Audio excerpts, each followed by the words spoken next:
L'esthétique du black metal doit être brute, déplaisante, certainement pas élégante. Elle est censée déranger.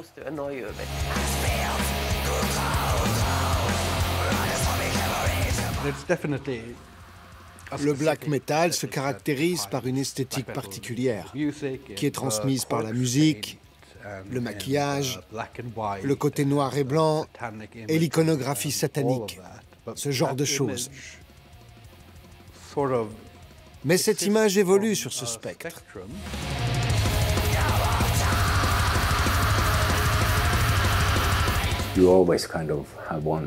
On a toujours un concept vers lequel on tend. Et bien sûr, ce n'est pas quelque chose qu'on fait seul. Il faut impliquer d'autres personnes dans le processus. Les personnes qui sont à l'origine de cette esthétique, les artistes, les illustrateurs, les peintres et les concepteurs de logos, sont aujourd'hui beaucoup plus reconnus qu'avant.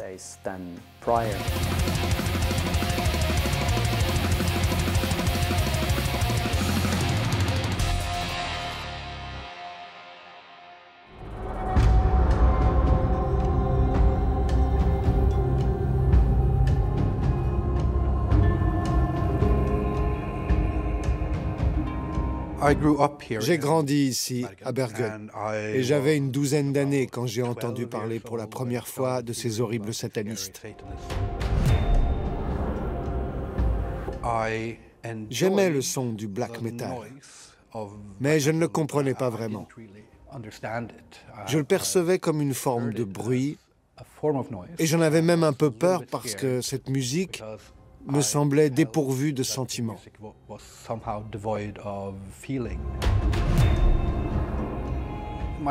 Je m'appelle Kim Dias Holm. On me surnomme aussi Den Unge Herr Holm, qui signifie le jeune monsieur Holm. Je suis artiste, conteur, et je crée des trucs.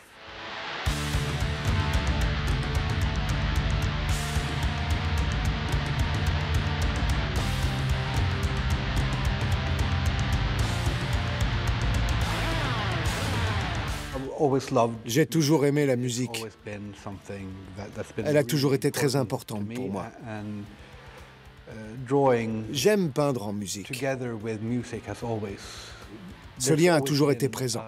Ça apporte à mon art une notion d'ordre et de chaos.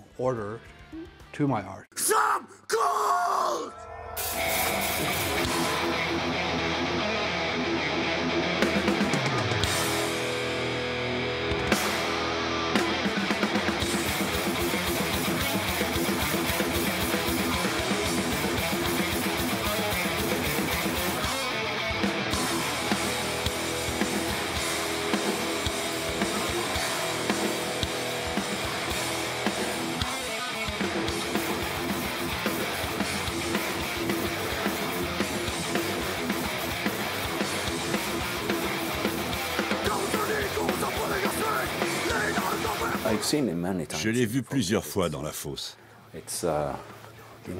C'est intéressant de l'observer depuis la scène.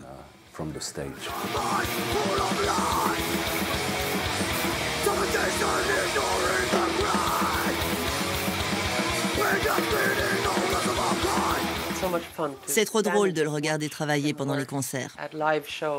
Il headbang comme un fou, mais ce qu'il crée est tellement cool. Sa façon d'arriver à peindre un portrait à partir de quelques taches d'encre, c'est juste magique.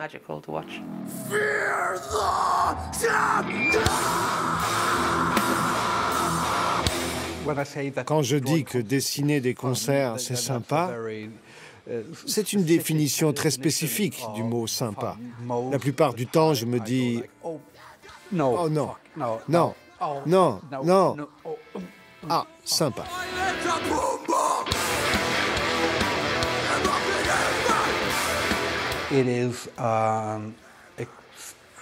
C'est un processus extrêmement éprouvant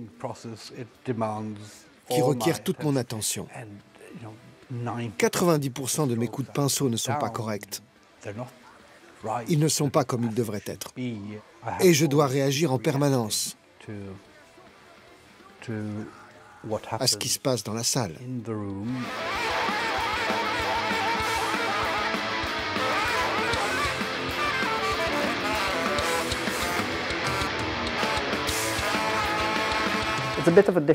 C'est un milieu un peu différent. Il y a les arts plastiques classiques et la scène du street art, où des passionnés achètent des œuvres et spéculent.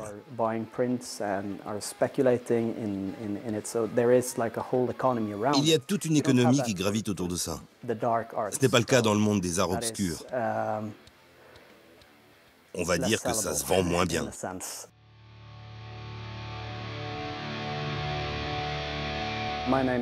Je suis Christopher et je gère un collectif d'artistes appelé Gordian Visions. On essaie de promouvoir les artistes norvégiens qui gravitent autour de la scène métal. Et je suis moi-même musicien de métal.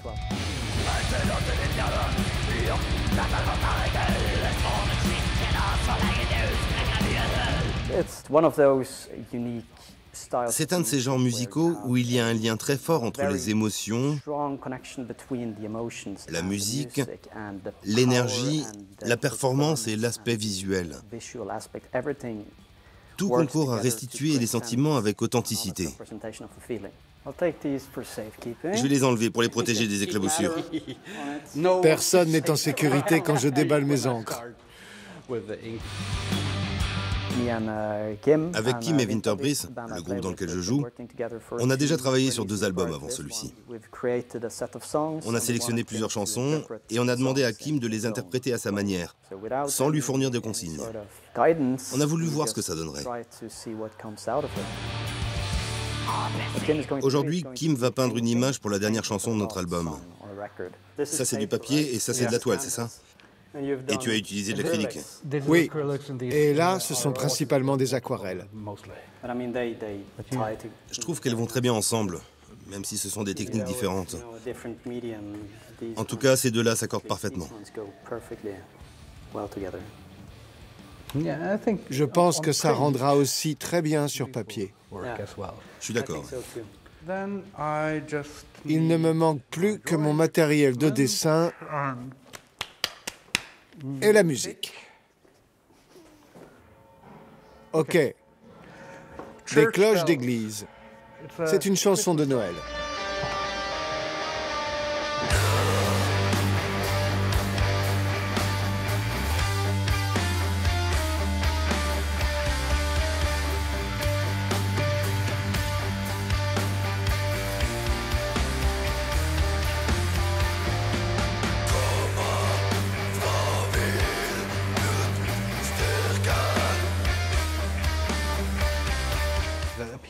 Ce qui me plaît dans le black metal, c'est son côté transgressif et le fait qu'il repose sur la mélodie et les émotions.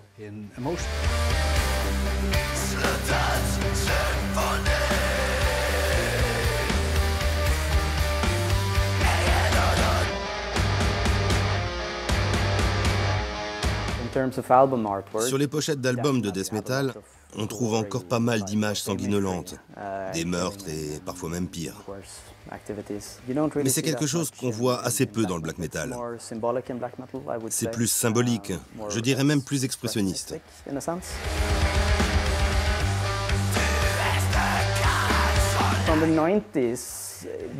Dans les années 1990, il y avait un rejet de la religion. Beaucoup d'actions, notamment les incendies d'églises, exprimaient une tentative d'arracher le pays au christianisme et de revenir aux racines, à Odin, Thor et tous les autres.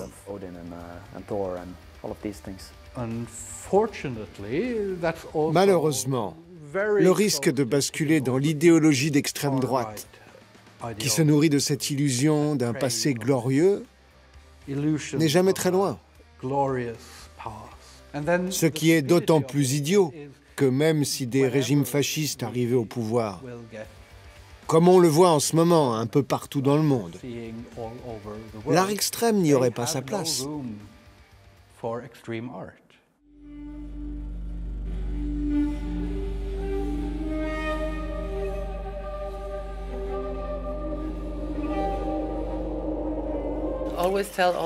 Je dis toujours à mes clients que mes lignes ont l'air d'avoir été tracées par un gamin ivre. C'est fait exprès. Je veux qu'elles aient un aspect organique une fois que j'ai ajouté les ombres.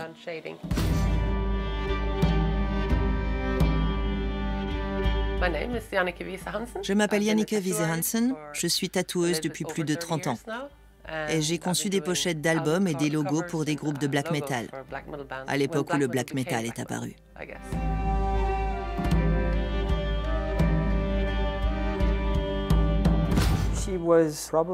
Elle a sans doute été une des créatrices de logos les plus importantes de Norvège, au tout début de cette scène musicale.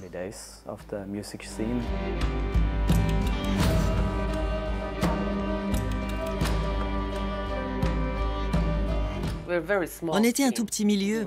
On était peut-être 20 ou 25 métalleux à Bergen. On traînait tout le temps dans le salon des parents de Démonaz. Et les gars voulaient fonder leur groupe, Immortal. Il leur fallait donc un logo. Moi, j'ai toujours dessiné, alors ils m'ont demandé de le créer. Je leur ai répondu que je ne savais pas comment faire.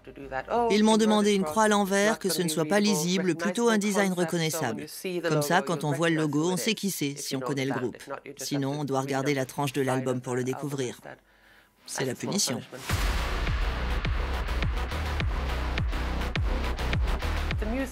La musique doit être la plus désagréable possible. Ça explique pourquoi la production est souvent de mauvaise qualité. Elle doit être brute.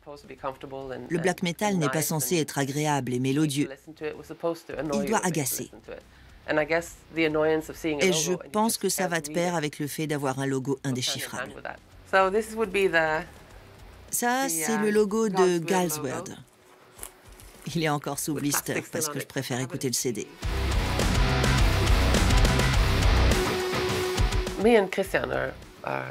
Avec Christian, enfin Gal, on est très bons amis. Alors quand il a fondé son nouveau groupe, Galsworld, j'ai eu envie de créer quelque chose d'inédit, un logo vertical. Je n'avais jamais vu ça avant. Il est essentiellement basé sur la forme d'une lance, qui est un symbole de contrôle.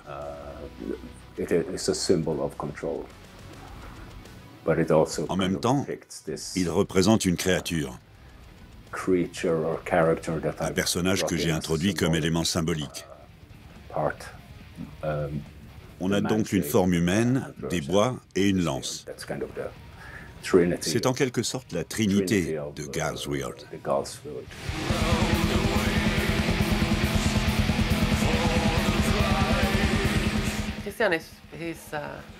Christian est adorable. Il est très créatif et il mène différents projets de front. C'est un artiste exceptionnel.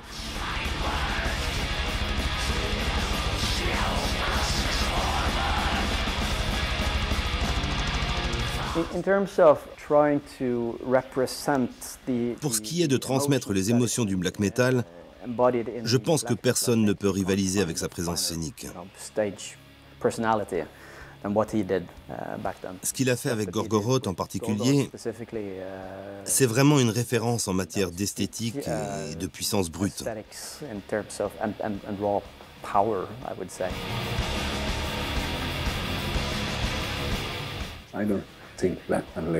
Je ne pense pas que le black metal soit plus fort visuellement que n'importe quelle autre forme d'art.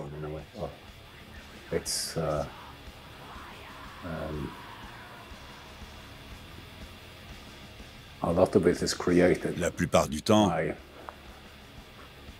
il s'agit simplement de répétition. D'un chemin qu'on emprunte et qu'on ne quitte plus.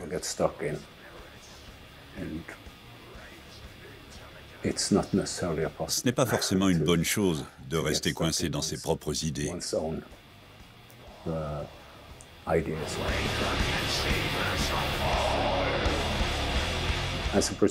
En tant qu'artiste, je préfère ne pas m'enfermer dans un style en particulier.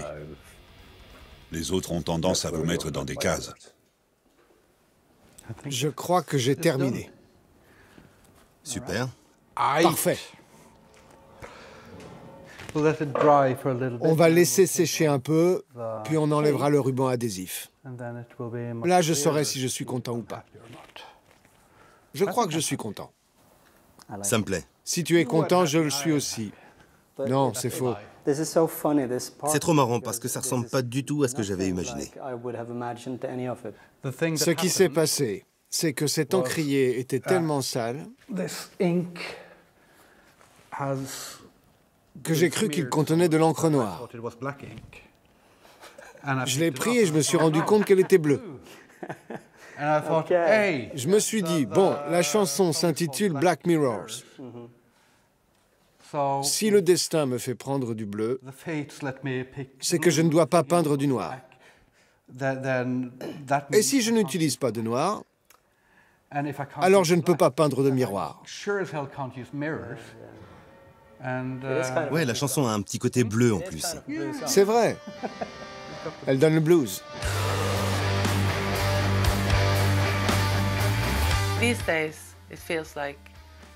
Aujourd'hui, on a tendance à mettre davantage l'accent sur l'art qui entoure la musique. Il y a un changement de paradigme. Il y a une culture qui consiste à veiller à ce que le black metal reste authentique, proche de son essence et de ses racines. Bien sûr, on peut créer des choses merveilleuses dans ce cadre. Mais si on se contente de respecter les règles qu'on s'impose, rien ne peut changer ni évoluer. Ça devient alors une forme d'art moribonde.